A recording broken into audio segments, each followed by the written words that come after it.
जय हिंद साथियों, आपका हमारे वीडियो में स्वागत है। तो साथियों, जैसा कि हमने पार्ट 1 में संविधान की प्रस्तावना के बारे में जाना था और साथियों ये पार्ट 2 है।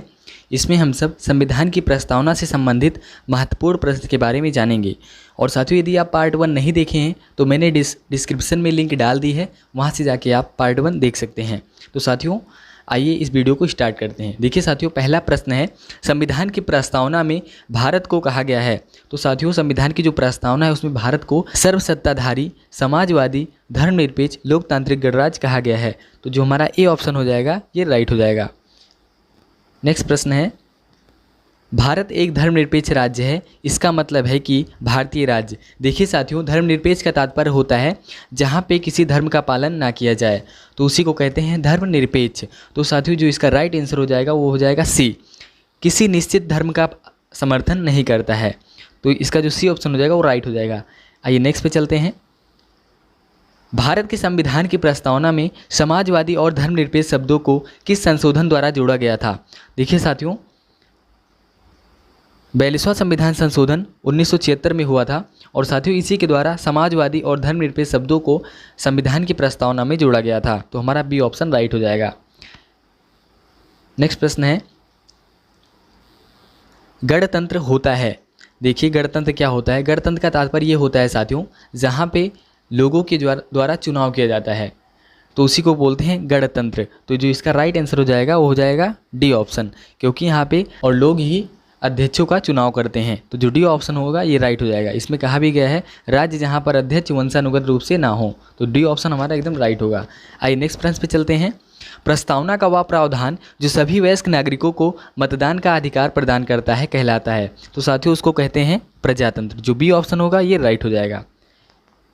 नेक्स्ट प्रश्न है, भारतीय संविधान की उद्देशिका प्रीएम्बल ऑफ इंडियन कॉन्स्टिट्यूशन में परिवर्तन किस संशोधन अधिनियम में किए गए थे? तो साथियों जैसा कि मैंने आपको बताया 42वां संविधान संशोधन 1976 के तहत जो है इसमें परिवर्तन किए गए थे। नेक्स्ट प्रश्न है, किस वर्ष भारत एक प्रभुत्व संपन्न प्रजातांत्रिक गणराज्य बना? तो साथियों जिस दिन हमारा संविधान लागू हुआ था 26 जनवरी 1950 को, उसी दिन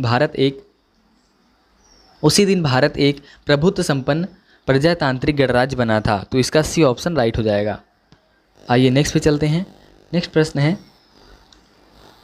निम्नलिखित में से किस तिथि को भारतीय संविधान लागू किया गया था? तो साथियों जैसा कि मैंने आपको पहले बताया 26 जनवरी 1950 को भारतीय संविधान को लागू किया गया था।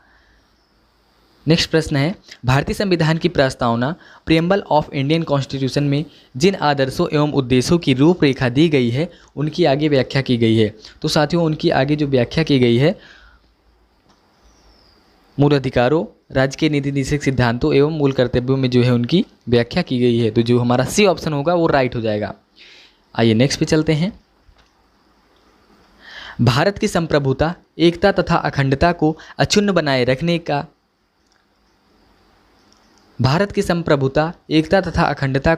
बनाए रखने तथा उसकी रक्षा करने का प्रावधान किया गया है। तो साथियों की जो इसका बी ऑप्शन होगा ये राइट हो जाएगा। प्रस्तावना में ये दिया गया है। नेक्स्ट प्रश्न है, भारत को एक गणराज्य मुख्य रूप से माना जाता है क्योंकि साथियों यहाँ पे राज्याध्यक्ष का चुनाव होता है। जो डी ऑप्शन है ये राइट हो जाएगा। नेक्स्ट प्रश्न है, भारतीय संविधान की प्रस्तावना में देश का कौन सा नाम उल्लेखित है? तो साथियों भारत और इंडिया ये शब्द उल्लेखित है। तो हमारा सी ऑप्शन राइट हो जाएगा। आइए नेक्स्ट पे चलते हैं। भारतीय संविधान की प्रस्तावना के अनुसार भारत के शासन की सर्वोच्च सत्ता किसमें निहित है? तो साथियों ये जो सर्वोच्च सत्ता है वो यहाँ के लोगों या जनता में निहित है। आइए नेक्स्ट प्रश्न पे चलते हैं। भारतीय संविधान की आत्मा किसे कहा जाता है? तो साथियों प्रस्तावना को भारतीय संविधान की आत्मा कहा जाता है। जो हमारा बी ऑप्शन होगा ये राइट हो जाएगा। आइए नेक्स्ट पे चलते हैं। भारतीय संविधान के किस भाग में स्पष्ट रूप से घोषणा की गई है कि भारत एक धर्मनिरपेक्ष राज्य है? तो साथियों संविधान की प्रस्तावना में बताया गया है कि भारत एक धर्मनिरपेक्ष राज्य है। आइए नेक्स्ट प्रश्न पे चलते हैं। भारतीय संविधान के किस भाग में आर्थिक न्याय को संविधान का लक्ष्य घोषित किया गया है? तो साथियों प्रस्तावना और नीति निर्देशक सिद्धांतों में ये घोषित किया गया है। तो बी ऑप्शन राइट हो जाएगा। नेक्स्ट प्रश्न है, भारत के संविधान की प्रस्तावना में उल्लिखित हम भारत के लोग से क्या तात्पर्य है? तो साथियों इसका ये तात्पर्य है कि जो यहाँ की संप्रभुता होगी, संप्रभुता भारत के लोगों में निहित होगी। तो जो बी ऑप्शन है ये राइट हो जाएगा। आइए नेक्स्ट पे चलते हैं। भारत एक गणतंत्र है, इसका अर्थ है। तो साथियों जैसा कि मैंने आपको बताया था, गणतंत्र का तात्पर्य क्या होता है, जहाँ पे जनता के द्वारा अध्यक्षों को चुना जाता है। तो साथियों जो हमारा सी ऑप्शन होगा ये राइट हो जाएगा। भारत में वंशानुगत शासन नहीं है।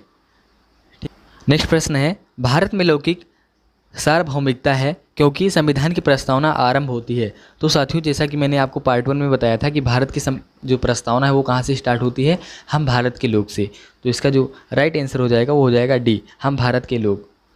आइए नेक्स्ट प्रश्न पे चलते हैं।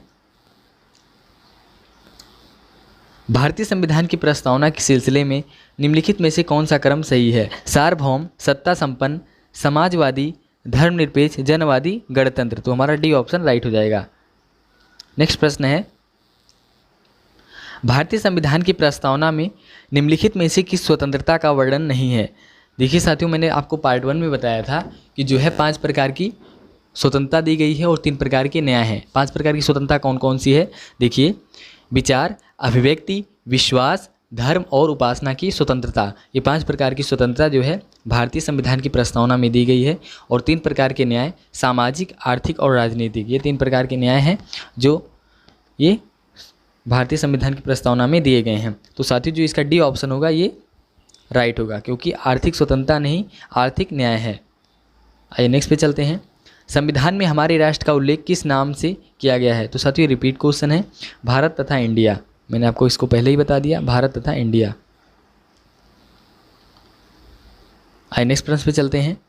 कल्याणकारी राज्य का उद्देश्य है, कल्याणकारी राज्य का उद्देश्य ये है साथियों, अधिकतम संख्या का अधिकतम कल्याण सुनिश्चित करना। तो हमारा ए ऑप्शन राइट हो जाएगा।